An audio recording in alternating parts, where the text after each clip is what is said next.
the day of the annual Lifeguard Challenge. It's a fun event, which always is taken very seriously.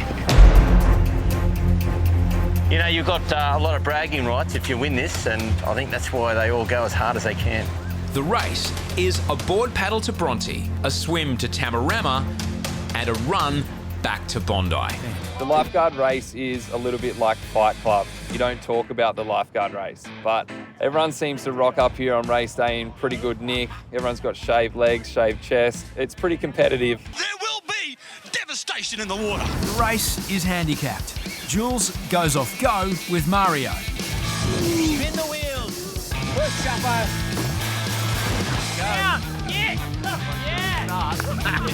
When Hoppo said go, I just took off and just try and get out clean, because if you lose the board at the start, you start. Okay, so we've got the last group going off at 7 minutes.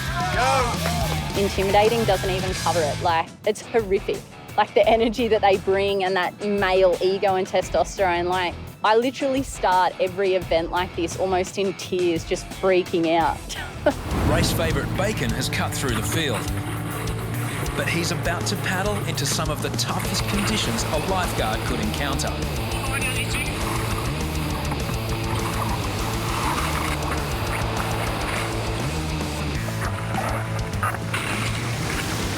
It's carnage as wave after wave smashes in.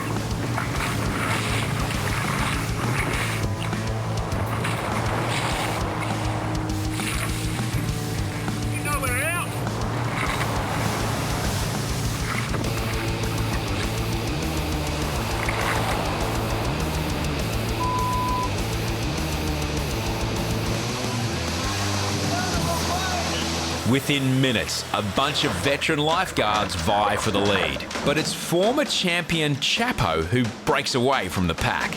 My whole strategy was to go hard in the board and the swim and try and get a lead going into Tamarama. A mix of strength, courage and determination, the race is also about finding the perfect pace. Yeah, Juliana.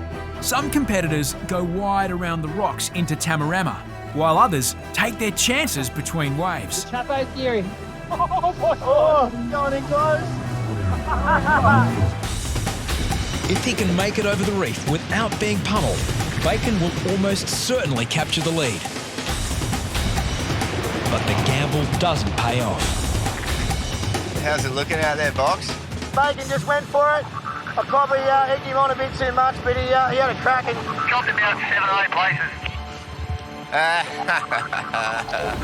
Many of the lifeguards are former Ironmen, champion swimmers and ex-pro surfers. The trainees have little chance against these veterans. But someone forgot to tell Glick. Glick got a wave straight away on the board and everyone's going, where did he come from? It's Glick! It's no Glick! way! The trainee! The trainees just come through on a wave. The best way to impress myself to Hoppo, the boss, is to do my absolute very best and cement my place into the lifeguard service. Head lifeguard Hoppo is poised to take the lead from much younger competitors. These three now are going to get these waves. That's it. Who's on that? Choppo. We got Hop, mate. Age is no excuse, and 25-year veteran Hoppo is vying for a win. Oh, look, I'd love to get a win, because there's nothing better than an old bloke beating the young blokes.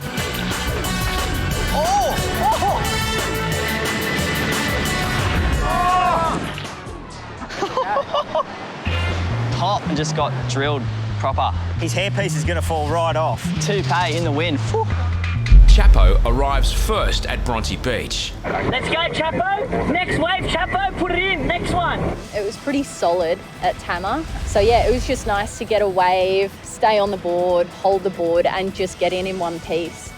Coming into Tama, I actually picked up a pretty good wave and I had Noah outside, so I just veered left a little bit and tried to cut him off. He managed to stay on the wave and yeah, he had a bit to say about that.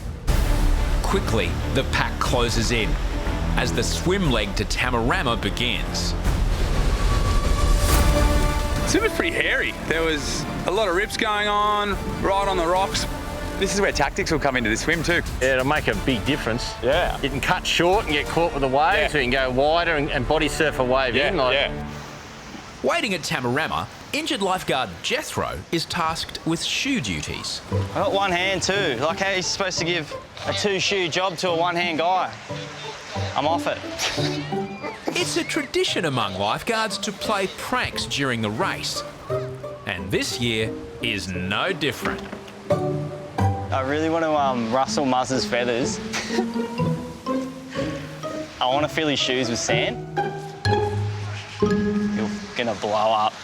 In no time, multiple lifeguards call for assistance. You know, I've never actually gone close to coming off a jet ski in 5 years, and I nearly came off about 3 times. It was crazy.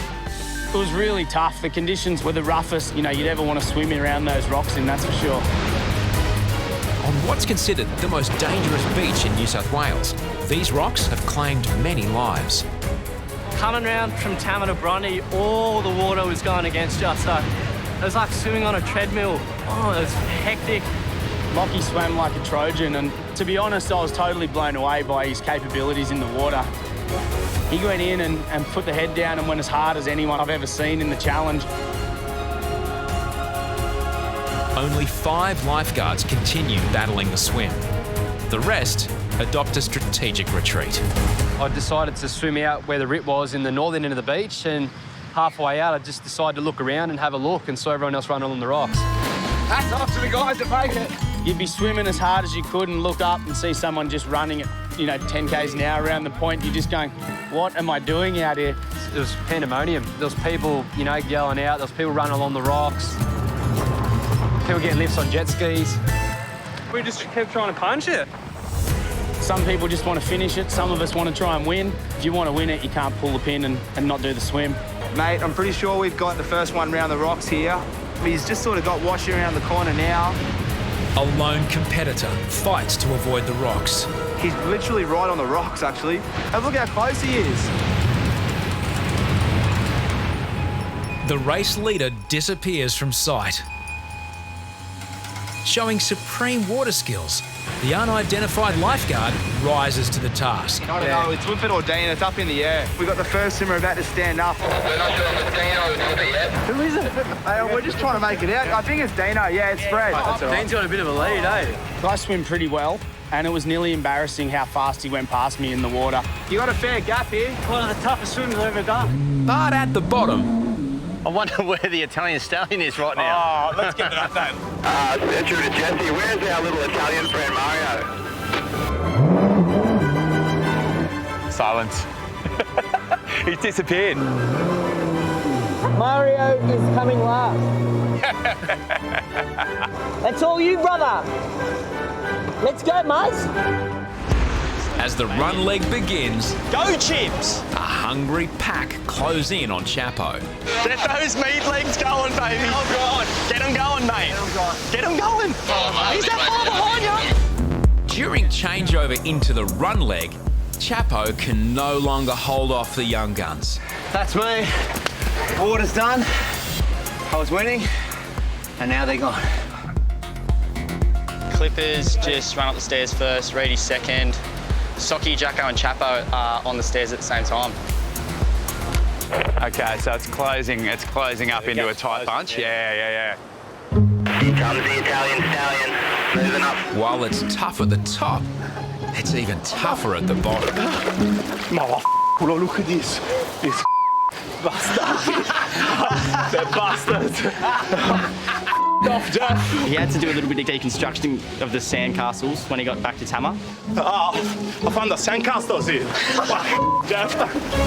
It's the final chance to take the lead. Jesse has the fastest haircut on the service. He's got a Porsche haircut with a VW motor. I get seasick. We just see out of the water Harrison Reid just climbing up the beach. I'm pretty sure, apart from Harrison actually getting the job here, that was probably the best thing that's ever happened to him. This is trainee Noah's first lifeguard challenge. According to my watch, it said for the entire run leg, I didn't get below a 190 heart rate. I don't think that's healthy. Running is one of my highlights, so I wanted to be, first or up there in the front pack and hopefully put a few of the other guys in the hurt box off the start. Yeah, it was definitely faster than what's comfortable running up the hill. Lockie was powering, Reidy's always going to be at the front in the run, and there was a few of the boys putting in the hard yards. Going into the straight, I was feeling pretty fresh, and I thought, you know what, sitting about third or fourth off the pace, nice little bit of cover. There's someone coming down the stairs this way. Is there someone right behind him? I think he'll be close. That's Jeff right there. It's a random runner. That's Wally, isn't it? First thing I see is his hair, and I'm going, is it Wally? Or is it Jethro? That's Jeff. It is Jeff. It's Jeff. Miracles do happen. No way. Unbelievable. Yeah, Jeff. In that last 20 metres with shoes on in the sand, it was like my legs were burning. But just seeing the boys in front of me, seeing Hoppo there, it just, all the pain disappeared and I was just frothing. Yes! I was just happy to finish it and not come last and not let Mario beat me. What are you doing, mate? I was pretty gutted by the end. Hit the sand with about 50 metres to go, and I just kind of lost all my speed, and I just died in the. Yeah, Jolly. It was a good feeling, but at the same time, I was pretty out of it, to be honest. A lot of people said that I was looking pretty grey in the face, and I actually had a sneaky little spew as well. Just behind Harries, but ahead of Chapo, is Jules. The training hugely paid off. I felt like I was in a team and I was doing it for both of us, so it was really cool. Good work. That was the hardest race I've ever done in my life. You can't describe the pain. To take out the Lifeguard race, it's a huge honour. I mean, I'm not going to lie, as soon as I finished, I rang the parents up and I had to tell them straight away. Dad didn't actually believe me, he thought he was geeing him up.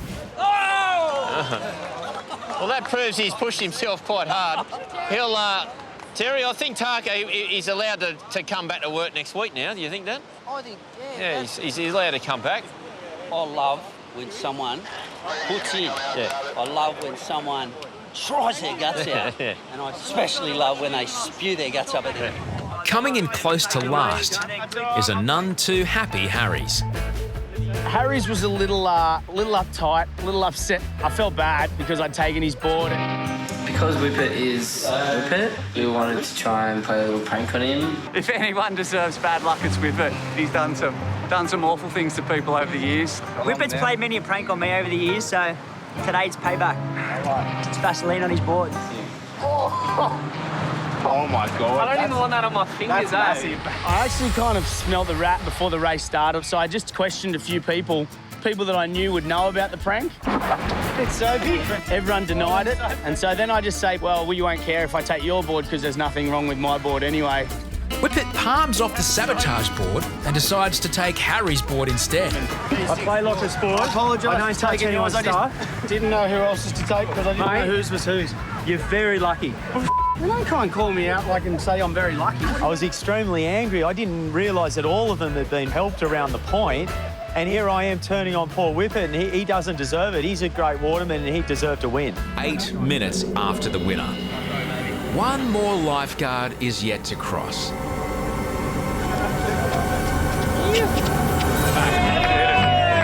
Yeah, the Italian!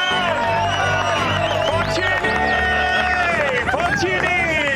Mario 38-25.